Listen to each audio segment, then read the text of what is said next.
starts now with a next weather alert. Phase 1 of a major weather event is now underway. Temperatures are plummeting, and there's a real risk of frostbite if you do not bundle up. The next phase also on its way. A monster winter storm sweeping across the country toward Massachusetts could bury parts of the state under more than a foot of snow. More than half the nation will be impacted in some way. 200 million Americans are in the path of this powerful system.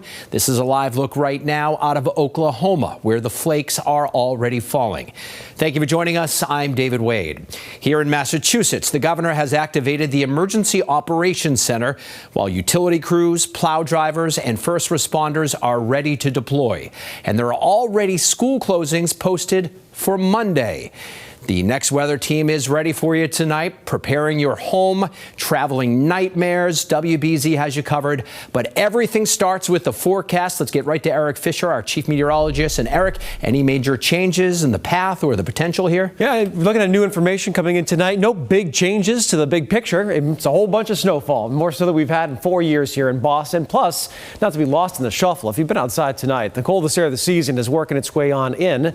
Plus, that biggest snowstorm in several years for us, with a foot or more in much of the area here. So, here we go. Winter is really hitting its stride. There you see that snow in Oklahoma, ice in Texas, as well as Arkansas. This is going to affect a very large swath of the country. So a lot of people talking about the same thing right now.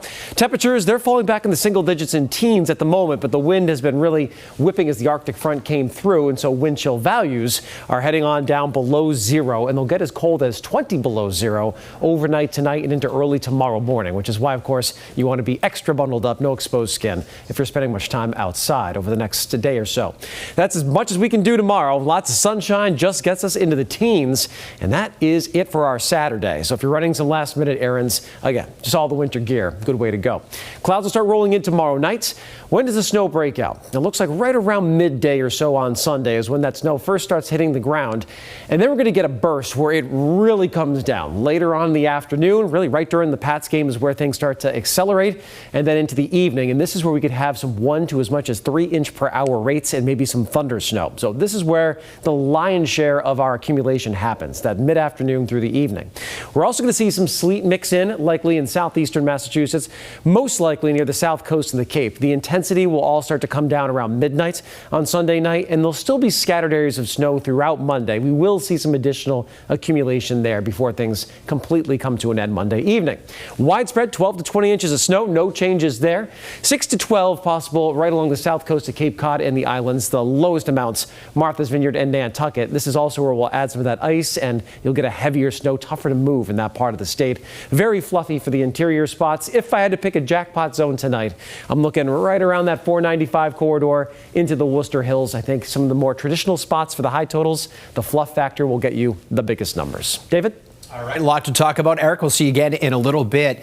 The state is gearing up for a long duration storm. Tonight, the governor asking homeowners to check the batteries in their flashlights and to be careful if they need to rely on a space heater or fireplace. Non-essential state employees will work from home on Monday, and the governor is even asking private employers to do the same.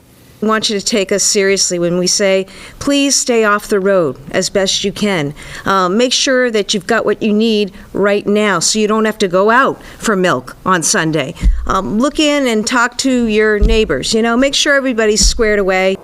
MBTA buses and the commuter rail will operate on snow routes on Monday. And a reminder, most of the Blue Line will be replaced with shuttle buses this weekend. Getting around the city can be tough. Once that snow starts piling up, really tough. And parking is a nightmare. As Brandon Truitt shows us, the best strategy is to plan ahead. This Friday night in the city had a bit of an edge to it. Temperatures have been plummeting, but lines at stores are soaring. There doesn't seem to be much calm before this storm. Yeah, I am pretty used to this weather. Jason Martins is the manager at Warren's Hardware in Boston's South End. He's been working around the clock lately. Sales are through the roof, and he expects the hustle to continue until this storm arrives. Yeah, we've been selling a ton of ice melt and shovels. We're running low on stock, but I think we should have enough for the storm. Grocery stores in Boston were slammed Friday night. All shopping carts and baskets in use, a line wrapped around the inside. And yes, this is what's left of the bread aisle, crumbs. I'm very nervous. I've lived here for 3 years and it hasn't snowed really hard, so I don't really know what to expect. There is an entire population of college students and young adults who've moved to Boston since our last major storm. Mel Schaefer is one of them. I think I'm worried about my power going out. I've gotten a lot of correspondences about that. I'm also just worried that I am really not going to enjoy it. And then you meet people like Steve Nolan, whose months-long plans are about to pay off if timing's on his side. Well, I'm thinking that I have a flight tomorrow morning at 9 a.m. to go to St. John in the U.S. Virgin Islands, so I'm really hoping that we manage to get out. Yeah, so, you're getting out of town. Definitely. Probably just hunkering down, watching some games. And for those sticking around, Sunday has a lot to offer. Whether playing in the snow or watching the Patriots play for the AFC Championship, the Boston Police Department putting out a notice to college students to behave as a good neighbor and keep those house parties in check. I'm thinking of staying in my home, and that's about it. And then comes the battle over space savers. It's that classic Southie tradition of putting a lamp chair or even a couch in a spot that you cleared off. But you can't do that unless there's a snow emergency, and the mayor has not declared one. She does have a press conference scheduled for Saturday morning. In South Boston, Brandon Jewett, WBZ News. Yeah, too many space savers. It starts to look like a flea market out there. All right, Brandon, thank you. Worcester has declared a winter weather emergency. A warming center is now open through the weekend at Tech High School.